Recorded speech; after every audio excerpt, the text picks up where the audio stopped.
ఓం నమః శివాయ. ఓం నమో నారాయణాయ. ఓం శ్రీ స్వర్ణాకర్షణ కాళభైరవాయ నమో నమః.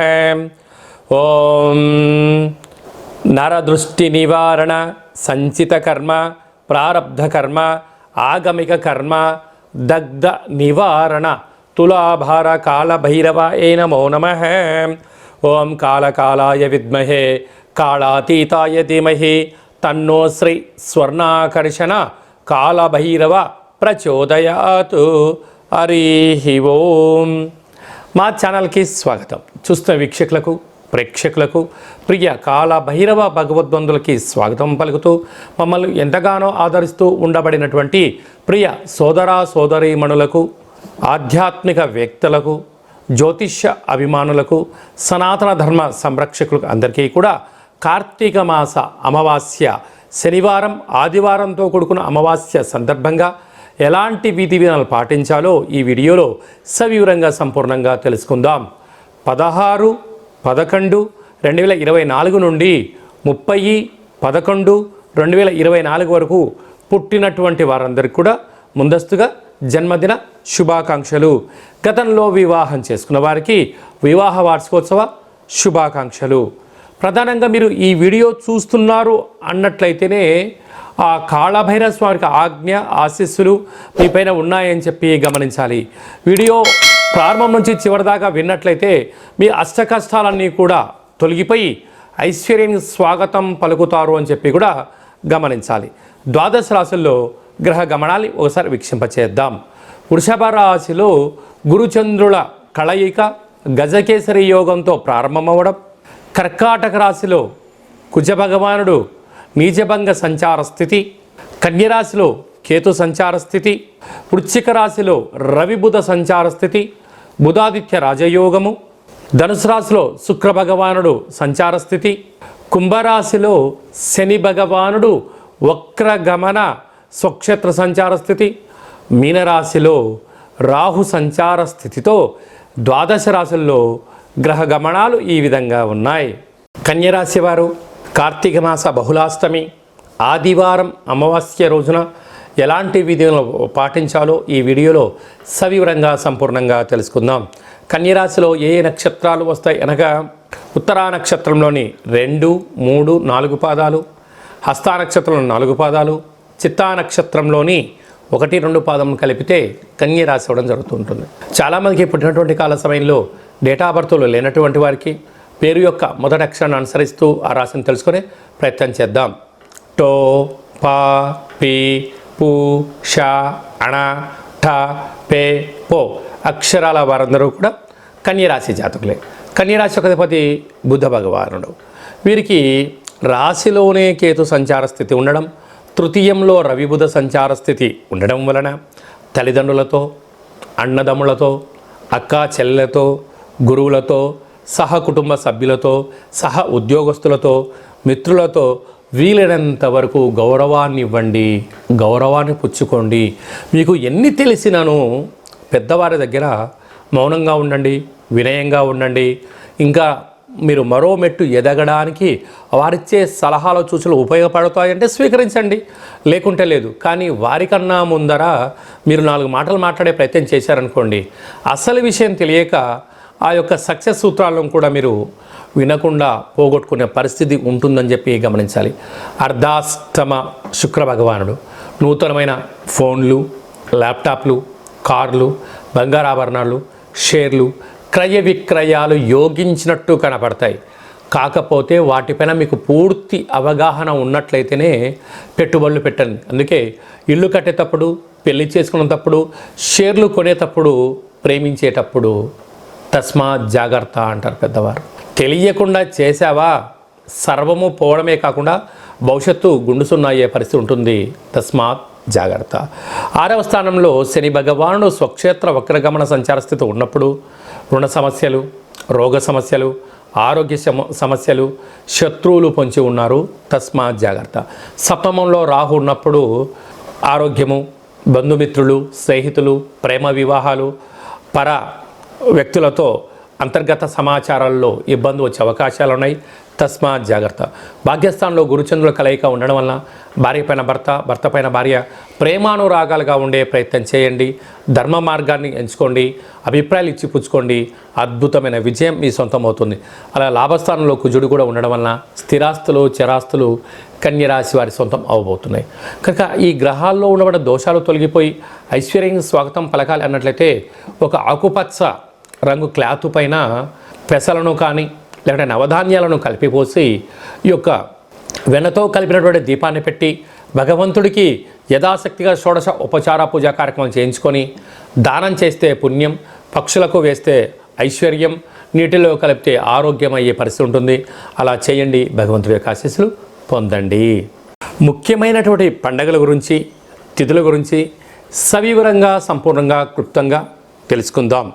23వ తారీఖున కార్తీక మాస బహుళ అష్టమి శనివారం రోజు సందర్భంగా కాళభైరవ స్వామివారి యొక్క స్వర్ణాకర్షణ కాళభైరవ స్వామివారి యొక్క ఆశీస్సుల కోసం కూష్మాండ దీపము, పూజ, దానము, సునకపు మహారాజు గారికి, పక్షులకు, పక్షిరాజు అయినటువంటి కాకిరాజ వారికి ఆహారాన్ని దానం చేయడం వలన శని దోషాలు, మృత్యు దోషాలు, అపమృత్యు దోషాలు తొలగిపోతాయని చెప్పి గమనించగలగాలి. 29వ తారీఖున మనకు మాస శివరాత్రి, 30వ తారీఖున శనివారము, అలాగే డిసెంబర్ 1వ తారీఖున ఆదివారం అమావాస్య. అంటే మాసాంతము, అంటే కార్తీక మాస పాడ్యం నుండి చివరి వరకు అందరికీ దీపం పెట్టడం కానీ, అభిషేకం చేసుకోవడం కానీ, సాలగ్రామ దానం చేయడం కానీ, దీపదానం చేయలేని పరిస్థితి కొందరికి ఉన్నప్పుడు ఈ అమావాస్య రోజున మనం చేసేటువంటి పూజ, యజ్ఞము, యాగము, అభిషేకము, దానము, మంత్ర స్మరణ వలన అద్భుతమైన యోగం కలుగుతుంది అని చెప్పి గమనించాలి. అందులో శనివారంతో కూడుకున్న అమావాస్య, ఆదివారం అమావాస్యతో కూడుకున్నటువంటి అమావాస్య, అందులో కార్తీక అమావాస్య అవ్వడం వలన మనం ఏం చేసా ఏం చేయకపోయినా ఏం చేయగలగాలి అన్నట్లయితే ఇంటినల్లా శుద్ధి పెట్టుకొని ఇంటికి మామిడాకులు, కొబ్బరాకులు అని బిల్వదళాన్ని తీసుకువచ్చి ఇంట్లో మహాదేవుడికి మట్టితో చేసిన శివలింగానికి కానీ, ఇసుకతో చేసిన శివలింగానికి కానీ, విభూతితో చేసిన శివలింగానికి అభిషేకం చేసుకోవడము మనకు అదృష్టాన్ని, ఐశ్వర్యాన్ని కలిగిస్తుంటుంది. అనగా ఈ అమావాస్యను పోలి అమావాస్య అంటారు. అనగా మనకు ఒక 30-40 ఏళ్ళ కిందట ప్రతి ఇంట్లో కూడా పశువులు ఉండేటువంటివి, అనగా ఆవులు, బర్రెలు ఉండేటువంటి వంటిది. వీలైతే ఆవు వెన్నతో కానీ లేకుంటే బర్రె పాలు కానీ ఒక 3 రోజుల ముందుగానే రోజు తీసుకొని చక్కగా ఆధ్యాత్మిక చింతన కలిగినటువంటి భక్తి నామస్మరణతో వేడి చేసి తోడు పెట్టి ఆ 3 రోజులు వచ్చేటువంటి ఆ మజ్జిగ పైన వచ్చేటువంటి వెన్నను తీసి మజ్జిగ కవ్వంతో చిలికి వచ్చేటువంటి వెన్నను ఈ అష్టమి రోజు కానీ ఈ ఆదివారం అమావాస్య రోజు కానీ కొత్త వత్తితో, అంటే కొత్త పత్తితో దీపం పెట్టడం వలన సంపూర్ణమైనటువంటి భగవంతుడి యొక్క ఆశీస్సులు ఉంటాయని చెప్పి గమనించాలి. ఎందుకనగా మనము పాలను పంచామృతంగా ఏర్పాటు చేసుకొని మహాదేవుడికి రుద్రాభిషేకం చేసుకుంటూ ఉంటాం. పాలు కేవలం ఒక పూట మాత్రమే నిల్వ ఉంటాయి. వేడి చేస్తే 2వ రోజు దాకా మాత్రమే ఉంటాయి. అదే పాలల్లో కొద్దిపాటి తోడు వేస్తే ఒక 2 రోజుల వరకు నిల్వ ఉంటుంది. ఆ తోడు పైన వచ్చే మిగడం తీసి చిలికి వెన్న తీసినట్టయితే మాసాంతం వరకు చాలా బాగుంటుంది. అదే వెన్నను వేడి చేయిస్తే మినిమం ఒక 11 సంవత్సరాలు నిల్వ ఉండడం జరుగుతుందని గమనించాలి. కనుక అలాంటి వెన్నతో దీపం పెట్టడం వలన పుష్కర కాలంలో, అంటే గతంలో 11 ఏళ్ళ నుంచి మనం బాధపడుతున్న వారందరికీ కూడా దోషం తొలగి రాబోయే 12 ఏళ్ళ వరకు ఐశ్వర్యము మన అందరి సొంతమవుతుందని చెప్పి గమనించాలి. కనుక ఈ ఒక్క విధి విధానం పాటిద్దాం, మహాదేవుణ్ణి తృప్తిపరుద్దాం, పోలి అమావాస్య రోజు దీపాన్ని పెడదాం, చేసే ప్రయత్నం చేద్దాం. మీకు అలా కుదరలేదు అనుకుంటున్న వారందరూ కూడా మీ యొక్క గోత్రనామాల్ని పంపించినట్లయితే మీ పేరు పైన పాలును తీసుకొని తోడు వేసి పెరుగును చేసి చిలికించి ఆ యొక్క వెన్నతో దీపాన్ని పెట్టి మీ గోత్రనామాలతో పూజ చేసి మీకు ఇదంతా కూడా వాట్సాప్ కాల్ ద్వారా, వీడియో కాల్ ద్వారా చూపించి స్వామివారి యొక్క ప్రసాదాన్ని మీకు ఇంటికి కొరియర్ చేయడం జరుగుతుంది అని చెప్పి గమనించాలి. అలాగనే ఈ యొక్క కార్తీక మాసంలో స్వర్ణాకర్షణ కాళభైరవ స్వామి వారు ఉంటారు కనుక బిల్వదళంతో మహాదేవుడికి అర్చన చేసుకోవడం, విభూతితో అభిషేకం చేసుకొని ఆ విభూతిని లలాట స్థానంలో పెట్టుకోవడం వలన బ్రహ్మరాసిన వ్రాతను కూడా తొలగించుకొని మనకి ఏం కావాలో అది మనసులో అనుకోవడం వలన అద్భుతమైనటువంటి ఐశ్వర్యం, ఆనందం మన సొంతమవుతుంది. కనుక ఈ స్వర్ణాకర్షణ కాళభైరవ స్వామి యొక్క పూజా విధానము, ముడుపు, దీపము, కూష్మాండ దీపము, అభిషేక హోమ కార్యక్రమాలు చేయించాలి అనుకున్న వారందరూ ఈ కింద మనం సంప్రదించినట్లయితే మీకు వీడియో కాల్ ద్వారా పూజా కార్యక్రమం చేయించి ప్రసాదాన్ని కూడా తమరికి అందజేయడం జరుగుతుందని చెప్పి గమనించాలి. అలాగనే ఈ యొక్క పాత్రను స్వర్ణాకర్షణ కాళభైరవ స్వామి యొక్క అక్షయ పాత్ర అంటారు. అక్షయం అనగా నశించబడినటువంటిది. ఇందులో 12 రాసులను అచ్చివేసి ఉండడం జరుగుతుంటుంది. ఈ యొక్క పాత్ర సహాయం చేత ప్రతిరోజు మనం ఇంట్లో పూజ చేసిన తర్వాత ఉదయం కానీ సాయంత్రం కానీ ఇలా శబ్దం చేయడం వలన ఓంకార శబ్దం రావడం జరుగుతుంటుంది.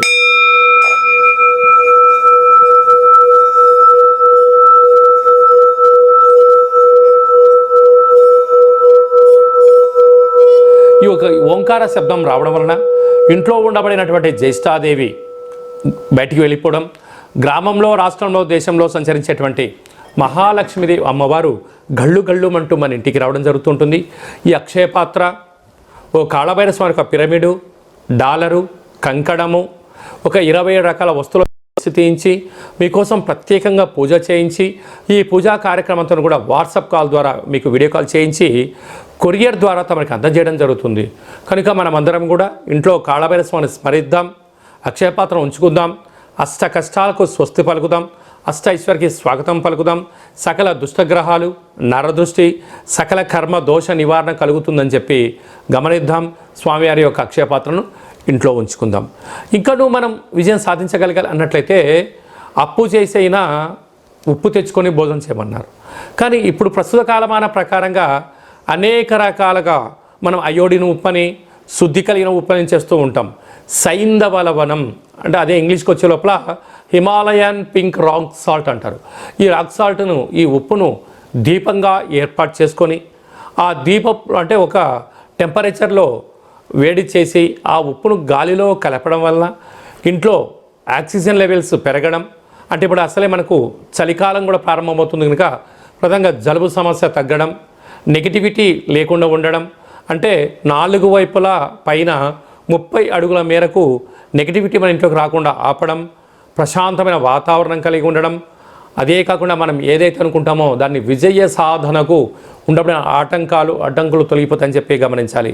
పిల్లల చదువులు, అభివృద్ధి, ఉద్యోగము, వివాహము, సంతానము మనం ఏదైతే అనుకుంటున్నామో ఆ యొక్క ఉప్పు దీపపు కాంతి యొక్క ఆశీస్సుల వల్ల మనకు అద్భుతంగా జీవనం కలుగుతుందని చెప్పి గమనించాలి. కానీ మనం అందరము కూడా ఈ కాళభైరవ స్వామి యొక్క సైంధవ లవణ ఉప్పు దీపాన్ని ఇంట్లో పెట్టుకుందాం, కష్టాలను తొలగించుకుందాం, ఐశ్వర్యకి స్వాగతం పలుకుతామని చెప్పి గమనించాలి. అలాగే మీ వ్యక్తిగతం తెలుసుకోవాలనుకుంటున్నారా? మీ పేరు, పుట్టినటువంటి తేదీ, నెల, సంవత్సరం, సమయం రాసి మీరు వాట్సాప్లో పంపించగలిగినట్లయితే 100 సంవత్సరాల జాతకాన్ని వ్రాసి పంపించి మీరు పుట్టినప్పుడు గ్రహ గమనాలు ఎలా ఉన్నాయి, ప్రస్తుతం ఎలా ఉంటున్నాయి, రాబోయే కాలం ఎలా ఉంటున్నాయో తెలియజేయడం జరుగుతుందని చెప్పి గమనించాలి.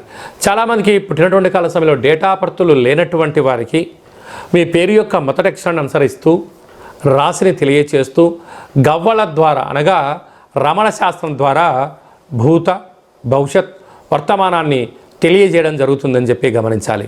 కనుక అపాయింట్మెంట్ తీసుకొని సంప్రదించగలిగినట్లయితే మీ యొక్క జాతకాన్ని సంపూర్ణంగా చెప్పి మీ యొక్క గోత్రనామాలతో కాళభైరవ స్వామి దగ్గర దీపము, అలాగనే విశేషమైనటువంటి ముడుపు కట్టి మీకు వీడియో కాల్ కూడా చూపించడం జరుగుతుందని చెప్పి గమనించాలి. మీ భార్యాభర్తలు తరచుగా గొడవ పడుతున్నారా? జాతకంలో ఏమైనా దోషాలు ఉంటే ఇలా జరుగుతుంటాయి. కనుక ఎందుకు గొడవ పడుతున్నారు, ఎందుకు పోలీస్ స్టేషన్ల దాకా వెళ్తున్నారు, ఎందుకు కోర్టు సమస్యలో బాధపడుతున్నారో మీ యొక్క పేర్లలో స్వల్పమైన మార్పులు చేయడం వలన అద్భుతమైన ఆనందం కలుగుతుందని చెప్పి గమనించాలి. మీ అబ్బాయి కానీ అమ్మాయి కానీ తరచూ వివాహ ప్రయత్నం చేస్తుంటే అవ్వట్లేదా? ఎందుకు అవ్వట్లేదో జాతకంలో ఎలాంటి యోగం ఉంది, ఎలాంటి దోషం ఉంది కూడా తెలుసుకుందాం. ఎవరికైనా కాళభైరవ మంత్ర సాధన ఎలా చేసుకోవాలి, సాధన చేయడం వల్ల ఎలాంటి ఫలితాలు ఉంటాయి, అనేటువంటిది కూడా మన యొక్క దేవాలయంలో శిక్షణ ఇవ్వడం కూడా జరుగుతుందని చెప్పి గమనించాలి. అందరిపైనను శ్రీ స్వర్ణాకర్షణ కాళభైరవ స్వామి ఆశీస్సులు ఉండాలని కోరుకుంటూ ఆశీర్వచనం.